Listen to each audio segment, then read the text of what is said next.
campanha eleitoral ainda nem começou oficialmente, mas já tem pré-candidato a deputado federal aparecendo bastante não só nas análises políticas, mas também em canais de entretenimento e humor.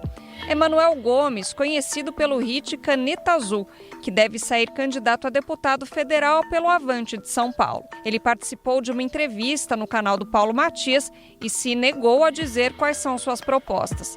Quando questionado se é de direita ou de esquerda, ele afirmou: "Sou mais na minha". O Brasil tem uma tradição de candidatos folclóricos e muitos acabam sendo eleitos por causa do voto de protesto. Essa mesma desilusão com a política leva a recordes de votos brancos e nulos e de abstenções. As eleições de 2024 mostram bem essa tendência. Em 170 municípios, os prefeitos eleitos tiveram menos votos do que o número de ausências e de votos nulos ou brancos, segundo o TSE. O BDF Entrevista de hoje aborda o voto de protesto. O que leva o eleitor a votar em candidatos claramente despreparados? Qual o papel da mídia, dos próprios parlamentares e do sistema político-eleitoral nesse fenômeno? E o quanto o voto de protesto de fato vale como protesto? Olá, eu sou Raquel Setz e começa agora mais um BDF Entrevista. É um prazer estar na sua companhia, seja no YouTube do Brasil de Fato, na Rádio Brasil de Fato ou pela Rede TVT. Hoje a gente vai falar sobre eleições. Outubro já chega aí e mais uma vez os brasileiros vão às urnas para eleger presidente, governadores, deputados e senadores.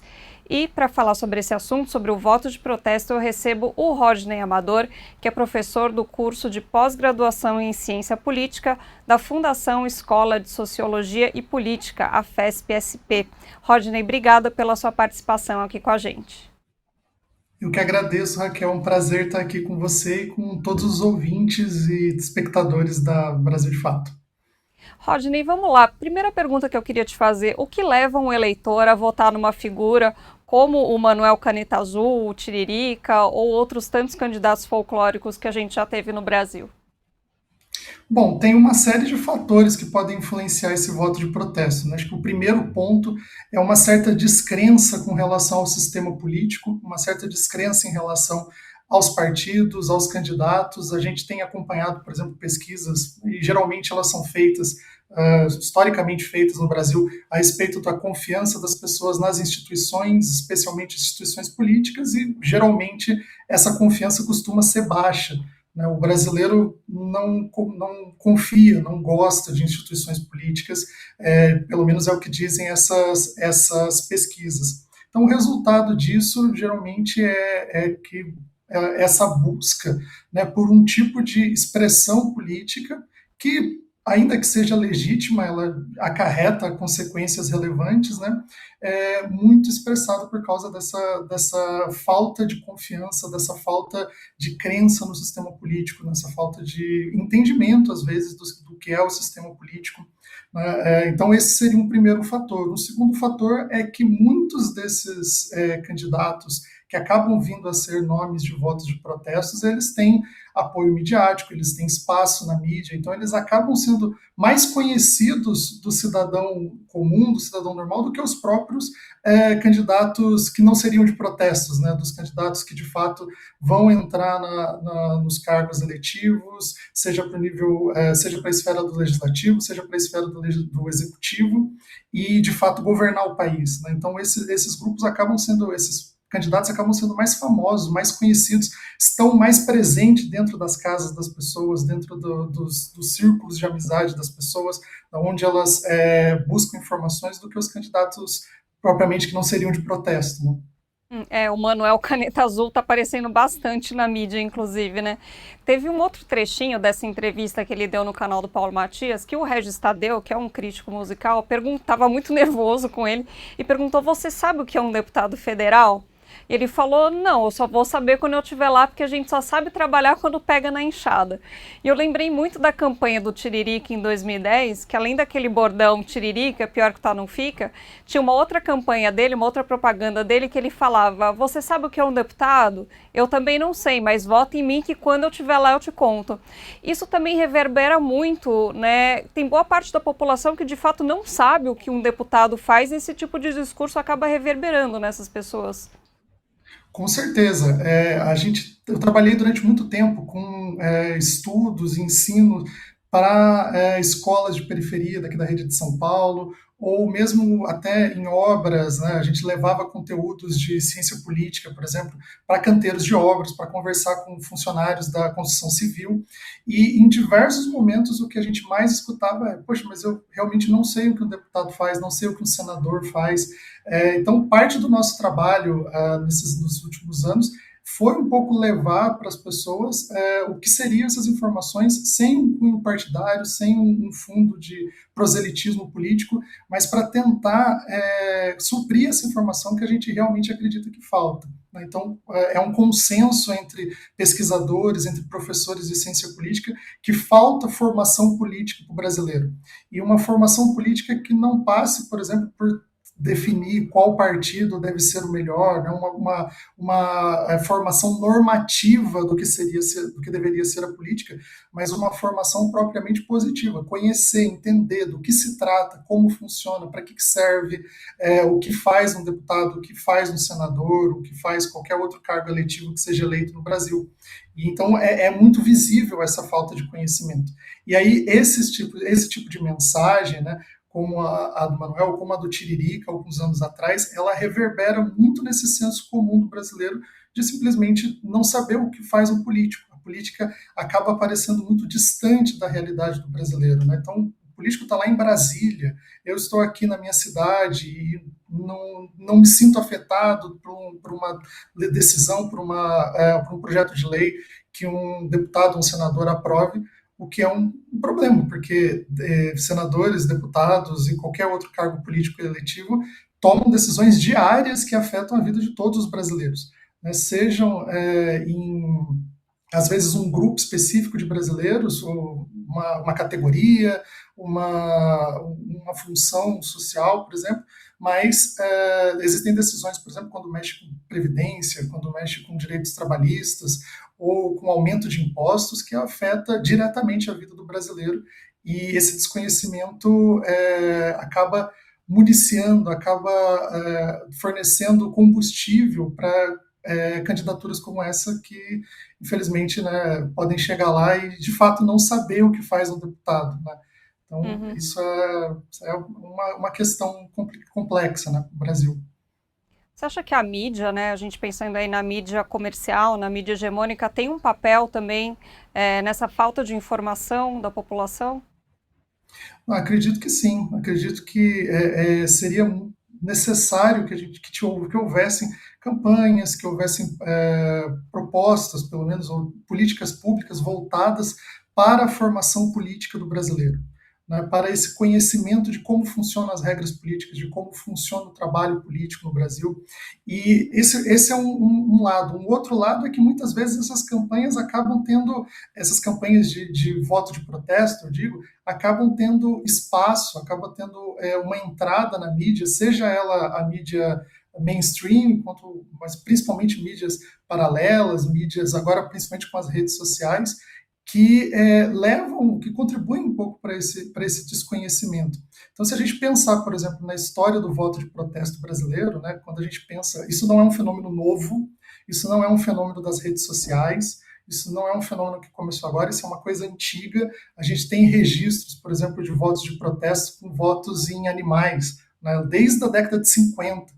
Tem o caso famoso de 1959, quando a rinoceronte cacareco, que tinha aqui no Zoológico de São Paulo, recebeu cerca de 100 mil votos para vereador aqui na cidade de São Paulo. Né?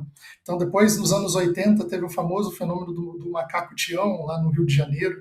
Todos esses fenômenos estiveram associados com jornalistas, por exemplo, com grupos de jornalistas que promoveram campanhas, que abriram espaço para campanhas fake, né, a gente chamaria hoje, desse tipo de candidato que não era candidato, né? Não havia possibilidade, registro, né, desses candidatos, mas muitos deles tiveram espaço, tiveram contribuição ativa de jornalistas, tanto lá na década de 50 quanto esse caso da década de 80.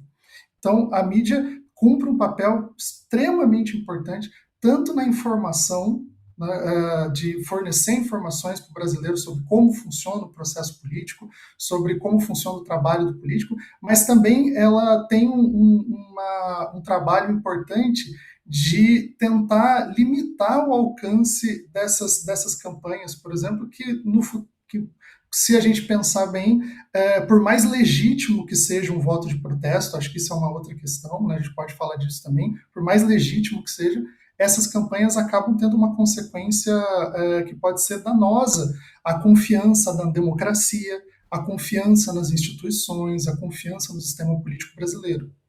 Uhum.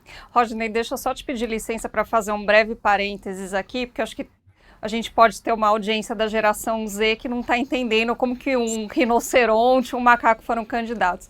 Antigamente, antes de 2002, o voto era em cédula de papel. Então você conseguia escrever coisas que não estavam ali listadas, né, na lista de candidatos. Aí colocavam cacareco, macaco-tião, escreviam um xingamento, uma série de coisas, né? Rodney, ainda falando nessa lista aí de pessoas, digamos, culpadas, né, instituições culpadas pelo fenômeno, os próprios parlamentares muitas vezes também não ajudam, né, a gente levar a política a sério. Exatamente. Tem uma. Assim, a gente poderia pensar, por exemplo, né, quando a gente busca quem seria mais responsável, né, por essa desconfiança dos brasileiros em relação ao sistema, em relação ao processo de votação, em relação à democracia como um todo, que gera fenômenos como o voto de protesto, que pode estar muito bem associado ao próprio trabalho dos deputados, ao próprio trabalho dos senadores. Então, assim, acho que cabe perguntar qual é o que as instituições brasileiras têm feito, e não só, né, eu digo os parlamentares individualmente, mas também as instituições brasileiras têm feito no sentido de promover uma educação política do brasileiro, né? Então, assim, quantos deputados realmente divulgam o seu trabalho para além de canais institucionais ou agora para além de redes sociais, os seus grupos mais próximos, né? Será que deputados, senadores ou mesmo qualquer outro parlamentar, qualquer outro candidato eleito não estaria formando bolhas, por exemplo, no qual ele se comunica com determinados grupos, mas não consegue se comunicar de uma forma geral com a população brasileira? Isso somado a escândalos, somado à malversação do dinheiro público em muitos aspectos, somado a campanhas, a mesmo políticos que trazem na sua plataforma política um questionamento às instituições, trazem na sua plataforma política um questionamento à democracia. Então, tudo isso pode contribui, na verdade, para que esse fenômeno do voto de protesto ganhe força, né? Se é um protesto em relação a alguma coisa, é um protesto em relação a algo. A gente precisa entender a raiz desse protesto para aí atacar um fenômeno como o voto de protesto. E a questão, né, do próprio sistema eleitoral, que quando a gente fala no legislativo, tem uma conta muito complexa que é feita do coeficiente eleitoral. Já teve uma mudança, né? Então agora você não elege mais alguém que teve 2 votos, porque uma outra pessoa do partido teve 1 milhão de votos, deu uma melhorada. Mas ainda assim é muito difícil de entender, né? Acho que a maioria da população não sabe direito como que funciona. Com certeza, um dos primeiros pontos e um dos pontos mais sensíveis que a gente notava nesse trabalho dentro de escolas ou mesmo junto com funcionários da construção civil é justamente a questão do quociente eleitoral. Então, o sistema brasileiro, né, o sistema de eleições de cargos para o legislativo no Brasil, ele é baseado no sistema proporcional e funciona da seguinte forma: toda vez que a gente deposita, toda vez que a gente vota, é como se a gente depositasse o nosso voto dentro de uma caixa, dentro de um cesto, certo? E sempre que esse cesto atinge uma quantidade de votos, elege-se o representante, o primeiro da lista, né, que a gente fala. O primeiro parlamentar pode ser um deputado, ou pode ser um vereador. No caso dos senadores, é uma eleição majoritária, né, funciona de um outro formato. Mas no caso de deputados e vereadores, é assim que se elege. Então, quando a gente vota, na verdade, a gente está depositando o nosso voto nessa cesta, nessa caixa do partido. Antigamente, o que acontecia, né, até a reforma de 2016, havia a possibilidade dessa cesta, da cesta dos partidos serem a mesma, né? Então, existiam as coligações para o legislativo, eram coligações enormes, vários partidos reunidos, e todos eles retiravam os votos da mesma cesta, né, utilizando esse exemplo. O que existe hoje é que cada partido tem a sua própria cesta, a não ser que os partidos estabeleçam uma federação, que é mais complexa, muito mais importante no trabalho legislativo, por exemplo, do que era a coligação que só existia na época da eleição. E esse que é a grande consequência do voto de protesto. Porque se milhões de pessoas votam num determinado candidato, são milhões de votos que estão sendo colocados na mesma cesta, na mesma caixa de votos, certo? E esses votos vão eleger um conjunto de pessoas dentro do partido. Antigamente ainda era dentro da coalizão, então da coligação. Podia acontecer de eu votar no candidato A de um partido que eu até conhecia, até simpatizava, e esse voto contribuir para eleger um partido, um candidato de um partido que eu nem sei qual é, nem sei que candidato é. Isso é muito frequente. Então, em casos, por exemplo, de grandes expressões de votação, né? Então, no caso do Enéas, por exemplo, quando ele foi eleito, né, com milhões de votos, no caso do Tiririca, que também foi eleito com milhões de votos, esses votos ajudaram a eleger deputados que muitas vezes essas pessoas que votaram em forma de protesto não sabem quem são, não sabem quem eram, não sabem de que partido eram. Então, essa é a principal consequência do voto de protesto. Um voto de protesto, quando ele é massivo, dentro de um sistema proporcional, faz com que se elejam, além daquele candidato, pessoas, né, faz com que se elejam representantes, além desse candidato do voto de protesto. E é esse que é o grande problema, porque muitas vezes um cidadão quer exercer o seu direito ao voto de protesto, que é legítimo, mas quando ele elege, há essa consequência de que ele pode estar elegendo também, ajudando a eleger um outro deputado que ele nem sabe quem é, que ele não sabe qual é o trabalho, não sabe o que professa, o que acredita. Então, essa é a principal consequência do voto de protesto. Eu lembro o Enéas, ele levou acho que 5 ou 6 pessoas do Prona, né, que era o partido dele que não tinha a menor representatividade, inclusive um dos candidatos que acabou sendo eleito era uma cópia miniaturizada do Enéas, né? Era um negócio meio bizarro. Eu queria até comentar mais um pouco sobre o Enéas, que ele foi um cara que ele se candidatou várias vezes a presidente, sempre com uma votação pífia, e aí quando saiu para deputado foi esse estouro. Teve muita gente que votou no Lula para presidente e no Enéas para deputado, sendo assim, de lados completamente opostos do espectro político. Queria que você falasse um pouquinho sobre esse fenômeno específico. Então, o interessante do caso do Enéas é exatamente esse, né? Quando a gente pensa, por exemplo, que ele poderia ter tido uma votação, se essa votação que ele teve para deputado, por exemplo, fosse a votação dele para presidente, ele seria um candidato a presidente muito mais expressivo do que ele foi, né? Quando ele de fato foi candidato a presidente da República. Isso para mim, tem dois pontos, e acho que o primeiro ponto é exatamente esse que a gente estava discutindo agora há pouco. Como existe menos conhecimento a respeito do cargo de deputado federal com relação ao cargo de presidente da República, pode muito bem acontecer de um cidadão falar assim, não, eu posso votar em qualquer um para deputado, mas o meu voto mesmo para presidente da República é este. Né? Então, é muito frequente, é muito comum que as pessoas lembrem, por exemplo, quem elas votaram para presidente da República na última eleição.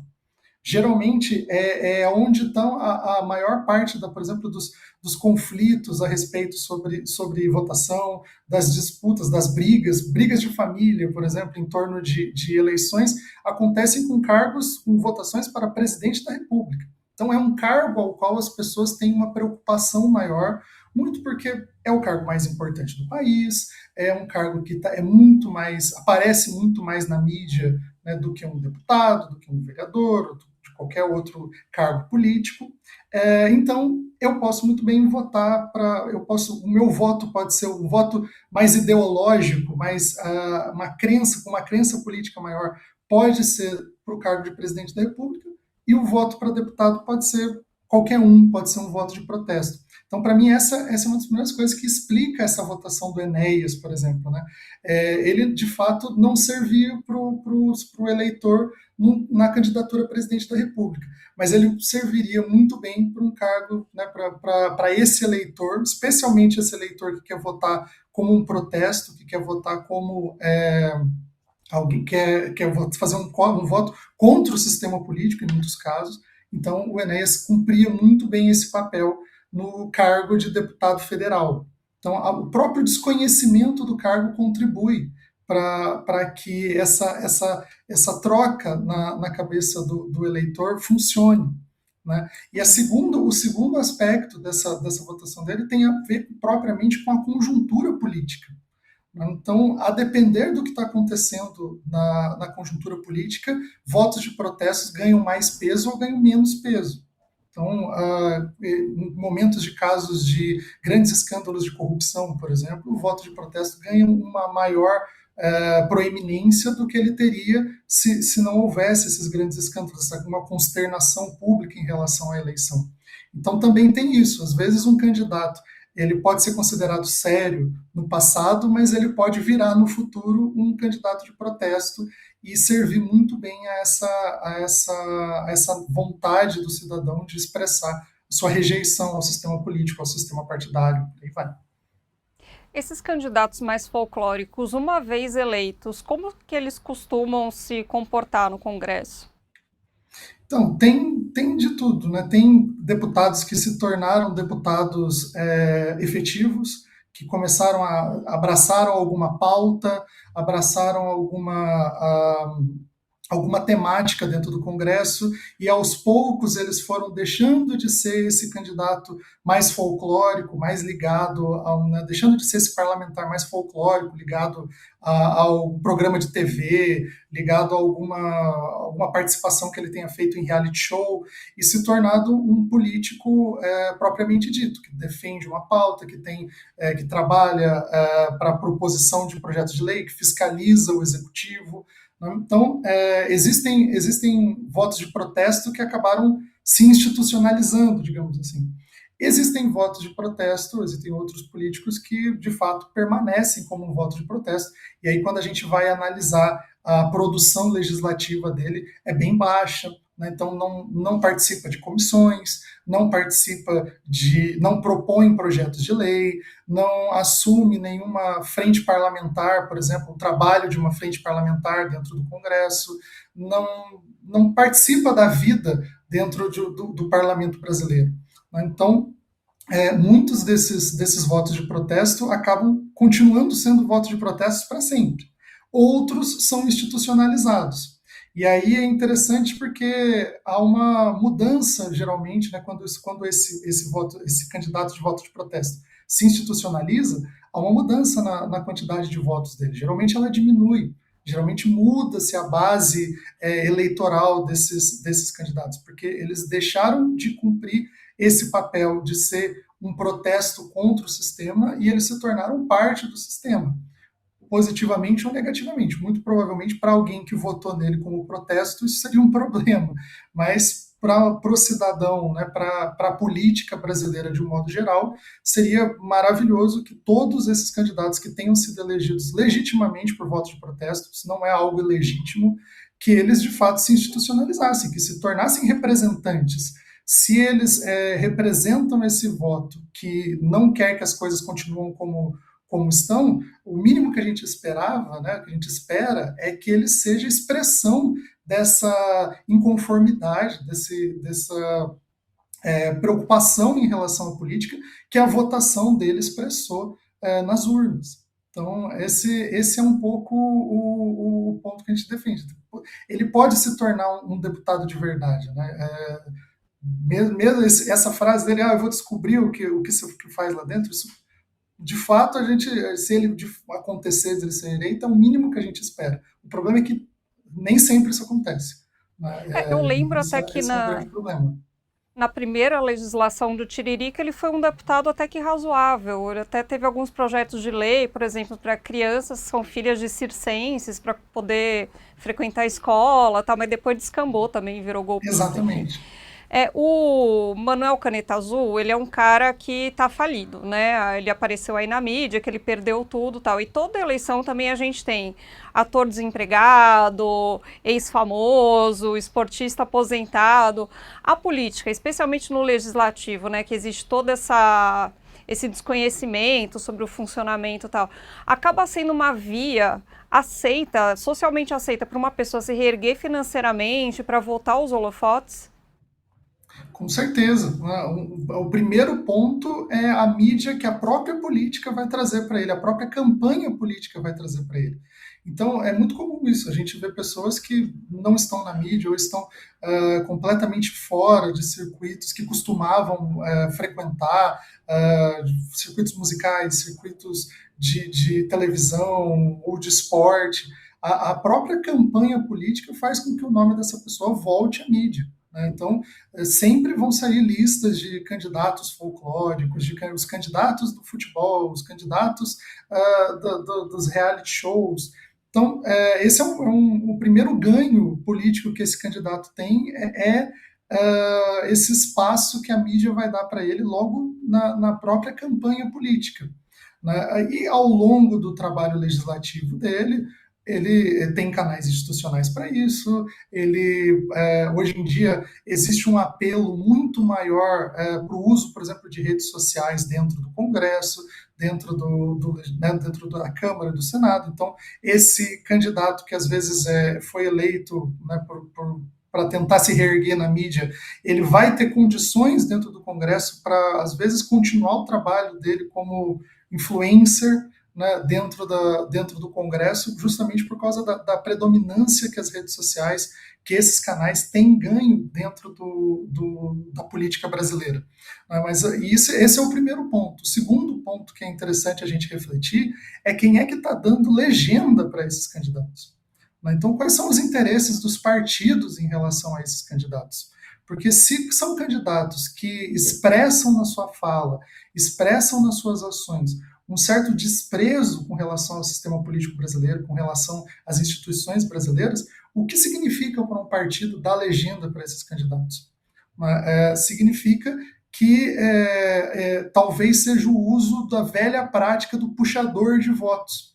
Então, como o sistema brasileiro é um sistema proporcional, e esses votos, como eu estava falando, são todos depositados, como que depositados dentro de uma caixa, não interessa quem é que vai trazer esses votos. Certo? Se for uma pessoa que possa ter expressão na mídia e que possa canalizar esses votos de protestos para o partido acaba achando interessante, achando uma boa ideia fazer isso.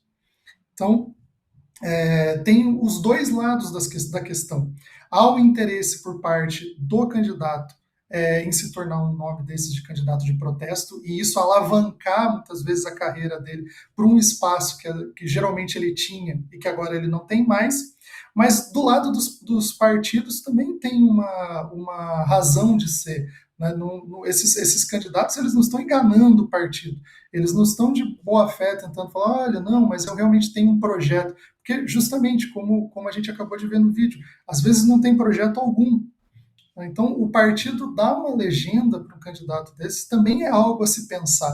Também é algo que, se a gente encara o voto de protesto como uma expressão de contrariedade às instituições brasileiras, às instituições eleitorais, é necessário pensar também o papel que os partidos têm ao trazer esses candidatos para dentro, né, da sua legenda, em relação também ao questionamento do sistema partidário, ao questionamento do sistema eleitoral, às instituições brasileiras, por aí vai. Então, existem esses dois lados da moeda, né? Tanto no candidato que quer se promover e que vai se promover, porque a candidatura vai trazer evidência para alguém que às vezes está completamente fora do radar, mas a gente precisa também pensar desse outro lado, esse partido que está dando legenda para esse candidato. Pois é. Rodney, agora eu queria falar um pouquinho sobre o fenômeno dos votos nulos, brancos e das abstenções, que também todo ano aparece circula em WhatsApp, enfim, em rede social, aquele boato de que se mais de 50% dos votos forem nulos, a eleição é cancelada, que é uma informação falsa, que conta são os votos válidos, né? Não importa o número deles. E aí eu te pergunto, o quanto um voto nulo, uma abstenção, concretamente funciona como protesto? Então, é interessante a gente pensar que o voto nulo e o voto branco, ele é pensado como um voto de protesto desde a origem da justiça eleitoral brasileira. Desde os anos 1930, 1940, existe uma série de documentos, uma série de estudos de juristas, de membros da justiça eleitoral brasileira, de desembargadores que participavam da justiça eleitoral brasileira, dizendo que o voto branco e o voto nulo eram expressões legítimas do eleitor em contrariedade aos candidatos que estão ali disponíveis. Né? Então, não existe no Brasil, por exemplo, a instituição da candidatura avulsa. Né? Todos os candidatos têm que estar vinculados a um partido. E existe um número específico de candidatos, portanto, que vão sair nas eleições, certo? Então, o voto branco e o voto nulo sempre foi pensado como uma forma de expressar uma não concordância com os candidatos, mas não com o sistema político de um modo geral. Acho que isso é uma reserva importante em relação ao voto branco e ao voto nulo, em consideração ao voto de protesto. Porque o voto de protesto, no caso dessas experiências do passado brasileiro, né, como você estava falando, que a pessoa anulava o voto votando em um famoso ou votando num animal do zoológico, esse tipo de voto é a mesma coisa que anular o voto. É muito diferente do fenômeno do voto de protesto hoje, que esse voto é um voto válido. Esse voto está sendo depositado na urna e, novamente, ele vai contar para a eleição de um grupo de parlamentares daquele partido. Então, são duas coisas bem diferentes, na minha opinião, pelo menos. O voto de protesto que a gente deposita para um candidato, ele funciona muito diferentemente de um voto branco e um voto nulo. O voto branco e o voto nulo são as ferramentas que, tradicionalmente, a justiça brasileira estabeleceu como uma possibilidade de voto de protesto. Então, essa primeira informação é importante. Votar branco e votar nulo não anula a eleição. Isso é uma lenda, né? Isso é uma fake news, isso não acontece. Né?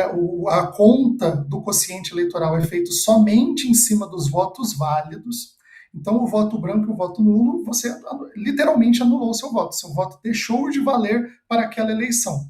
Isso é diferente de votar, por exemplo, num candidato de protesto. Né? E tem consequências diferentes. Porque enquanto o voto branco e o voto nulo é essa expressão, eu não quero participar disso, portanto eu votarei branco ou nulo, e é uma expressão legítima, né? O voto de protesto válido, né? O voto de protesto em um candidato, mesmo que ele seja, ou melhor, né? Sendo esse candidato folclórico, esse candidato que não está interessado em fazer política, ele tem uma consequência muito maior para o sistema do que o voto branco e o voto nulo. Então, é claro que a gente não questiona a decisão do eleitor. Né? O eleitor ele é soberano. Dentro de uma democracia, o eleitor decide o que ele acha melhor para si e para o país. Mas o que a gente sempre traz, por exemplo, nos estudos de educação política, é que isso tem consequências.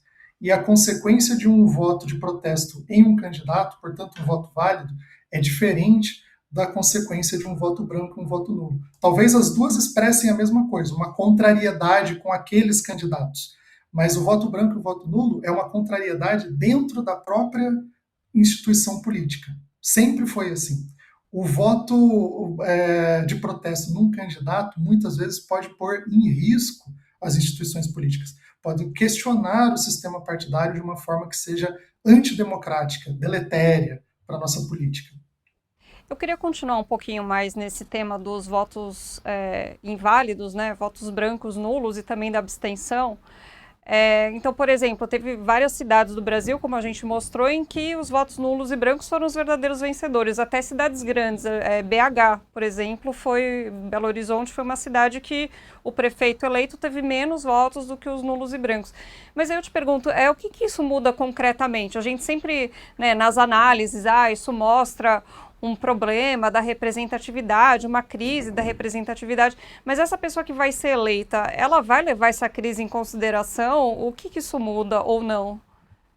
Olha, na prática muda pouca coisa, né? Se esse político ele foi eleito com uma quantidade de votos válidos, ele é considerado eleito, né? Não há um questionamento em relação à eleição dele, mesmo que a quantidade de votos brancos ou nulos ou abstenção tenha sido elevada.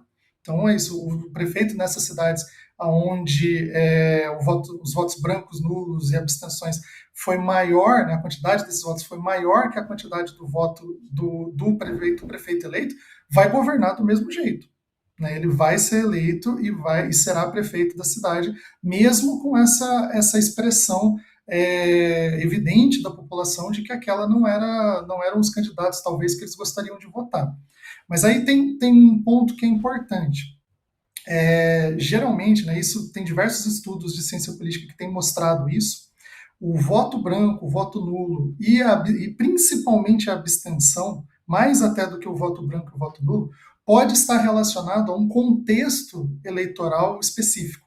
Então, por exemplo, em países, não é o caso do Brasil, né, mas em países onde o voto não é obrigatório, e, portanto, a abstenção ela é alta e ela não é punível de nenhuma forma, é muito comum que em eleições onde o eleitor pressente, ele entende, por meio de pesquisas eleitorais, por exemplo, que um determinado candidato já está eleito, e esse candidato ele já tem voto, ele tem apoio suficiente para estar eleito, a taxa de abstenção costuma aumentar. Então, é como se as pessoas simplesmente não fossem votar.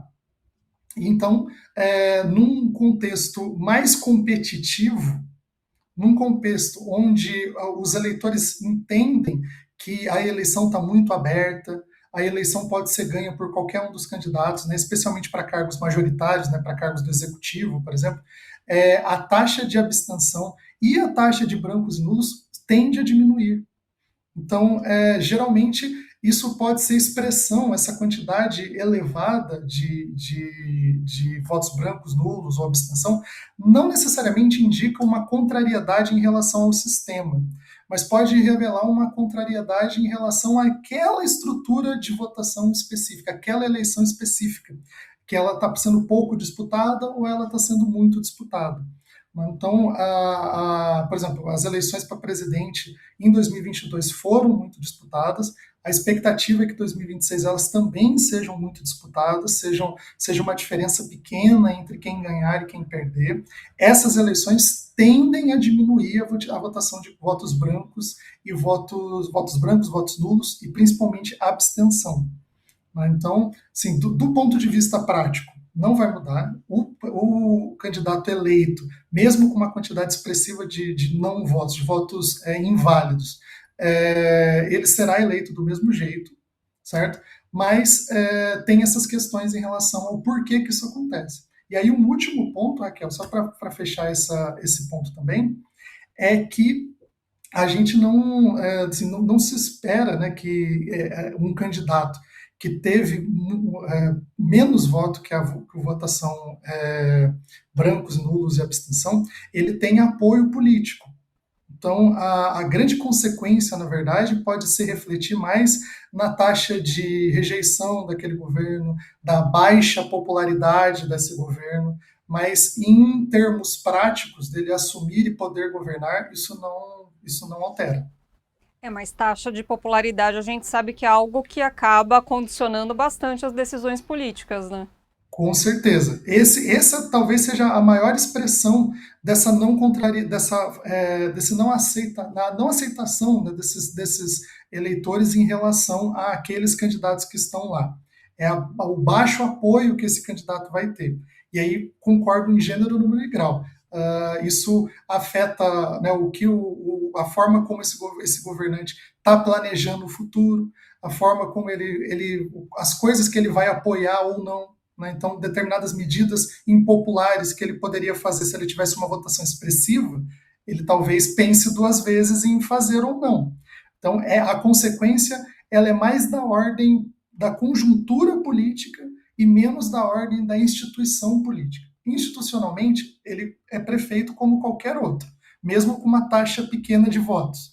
Mas no que se diz respeito à conjuntura política, se ele vai propor certas coisas, se ele vai poder contar com o apoio popular para determinadas medidas, isso altera drasticamente, na minha opinião. Uhum. Rodney, para fechar o nosso papo, como que essa questão do voto de protesto acaba se relacionando com a antipolítica e até com o surgimento desses candidatos que se dizem, né, antissistema? Então, na minha leitura, o voto de protesto ele é uma expressão política dessa postura antissistema, anti-política, anti-sistema político ou sistema partidário. Né? Então, não são coisas separadas. Na verdade, o voto de protesto, ele não é nem que ele contribui, ele é o próprio, ele é a própria expressão, né, dessa antipolítica. Então, é muito, assim, se existe, e aí, lógico, se existe bastante gente disposta a votar num candidato folclórico, por exemplo, é, como voto de protesto, expressando essa não concordância com a política, com o que está aí, é esperado que alguns políticos na próxima eleição tentem capitalizar esses votos para si. Então, conforme aparecem fenômenos de votos de protesto, é esperado que algum político, que não necessariamente seriam desses políticos folclóricos, seriam desses políticos que não está lá, né, que está lá só por estar, que está lá para levantar, alavancar o nome dele na mídia, mas que seja um político mesmo que tenha uma plataforma com propostas antipolíticas, antidemocráticas, por exemplo, ou de questionamento às instituições, ele vai ver essa votação, né, ele vai ver essa votação de protesto e vai entender que ali existe um contingente eleitoral que está disposto a votar em políticas antissistema, ou em pautas, ou endossar pautas antipolíticas. Né? Então, talvez o voto de protesto seja o primeiro passo no surgimento de políticos institucionais, anti-instituições, anti-establishment, anti-política. Né? Então, toda vez que a gente começa a notar, ou conforme vai ganhando força essas candidaturas de protesto, é esperado que logo mais apareçam outros políticos defendendo o mesmo protesto, só que de uma forma muito mais politizada, né? É a politização desse protesto. Né? Ele vai ver isso e vai poder criar uma plataforma, por exemplo, ele vai se sentir aberto à possibilidade de criar uma plataforma que seja antipolítica, que seja anti-establishment, que questione as instituições, né, que não faça o caminho por dentro das instituições. Então, esse é o ponto da forma como essas duas coisas se alimentam, né, se relacionam. Rodney, super obrigado por esse papo, muito interessante a gente entender melhor como que esse voto, que às vezes a pessoa dá ali às vezes até quase como uma brincadeira, né, acaba influenciando de maneira profunda, né, a nossa política. Obrigadão. Eu que agradeço pelo espaço, estou sempre à disposição. E assim a gente encerra mais um BDF Entrevista. Obrigada pela sua companhia e até a próxima. Tchau.